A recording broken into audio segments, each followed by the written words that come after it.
All those details for us. So good morning there, Maggie. Hey, Robin, good morning. I know, what a gut-wrenching end to just an absolutely amazing game of soccer. You know, we were inside that stadium, and you could feel the energy from Team USA.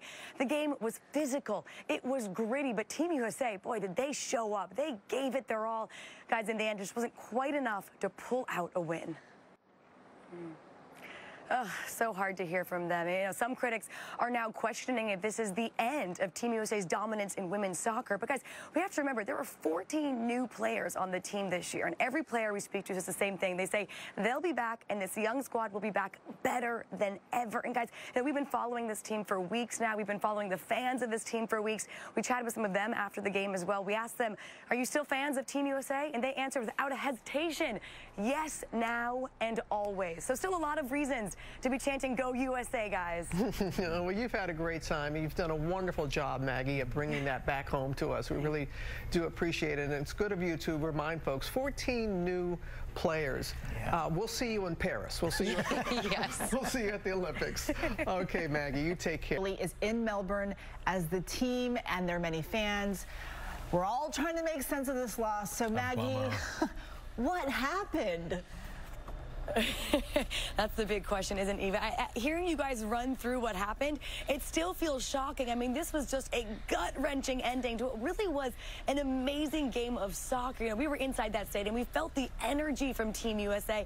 They showed up. It was a physical, gritty game, and boy, did they give it their all. But guys, at the end of the day, they just could not get the ball in the back of the net. The Swedish goalkeeper pretty much single-handedly keeping her country in that game, robbing Team USA of goal after goal, forcing overtime. But after 120 minutes of play, the game still tied 0-0, went into penalty kicks.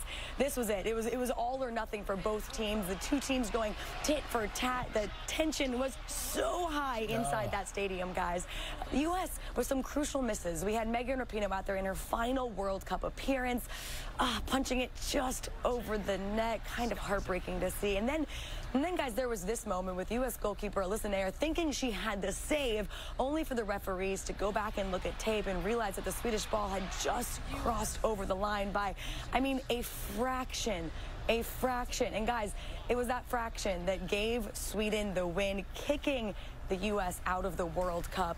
Just, I mean, a shocking turn of events. Maybe we sort of had an inkling it was coming, but still saying those words, U.S. out of the World Cup at the round of 16, I mean, it's kind of hard to wrap your mind around, guys. Yeah, it's got to hurt. So what are the players saying about this? Well, you know, we've been catching up with the players the last couple of weeks. We talked to them after the game yesterday as well, and they all were somewhat positive because they really felt like the team finally came together. The group stages were kind of rough, and they all were saying they were waiting for the team to click. And, you know, in this game, they really did. They showed up. They were aggressive. They dominated the entire game. They played like a team, and it looked like the Team USA that we know. They just couldn't quite pull it all together. At the end, missing those penalty kicks, it was quite devastating. We did have a chance to catch up with Megan Rapinoe. Hear what she had to say about that missed kick. It's a tough one, and there's just some dark comedy in me missing a penalty in my last game ever. Yeah.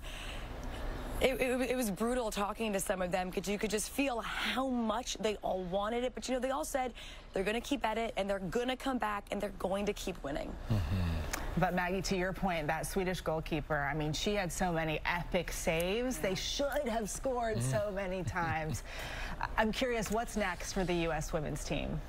Yeah. Well, you guys, you know, some critics are out there saying this loss just shows that Team USA is no longer the dominant force of women's soccer. But we also have to remember this was a new team. There were 14 players on this team that had never played in a World Cup before. They were fresh, they were green, and yes, they had some experienced players, but a lot were out in that field representing their country at this level for the very first time.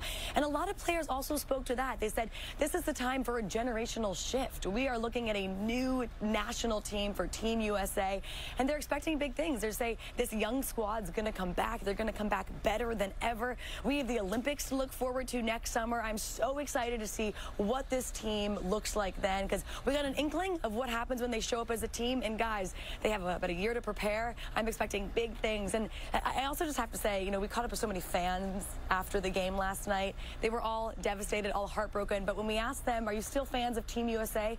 Every single one said, yes, always. We will always be fans. So I'm taking that with me, right? We can still have some Go Team USA spirit right now, even with this loss. Oh, of course, yes. We're hoping for the best. And Maggie, before you go, I can't help but mention the Cinderella team, Jamaica. What are their chances? You know what? I'm always a fan of a Cinderella story. We had a chance to sit down with some of them and chat with just this incredible run that they have. The first Caribbean nation to ever make into the round of 16. It's just their second appearance ever in a World Cup. They are so passionate, so dedicated, so excited to be there, and also know that they should be here. You know, they had that amazing game against Brazil, holding the powerhouse to no goals. I mean, they have shown up when it matters, and they've also proven they deserve a spot at the table. So I'm expecting big things, and I am so excited to see what happens in that game. All right. I also think it says so much, Maggie, about the state of women's soccer. We're disappointed that the U.S. women didn't make it through, but it's really nice to see other countries with solid women's teams. Gotta love it. Girl power. Maggie, good to see you. Coming up next.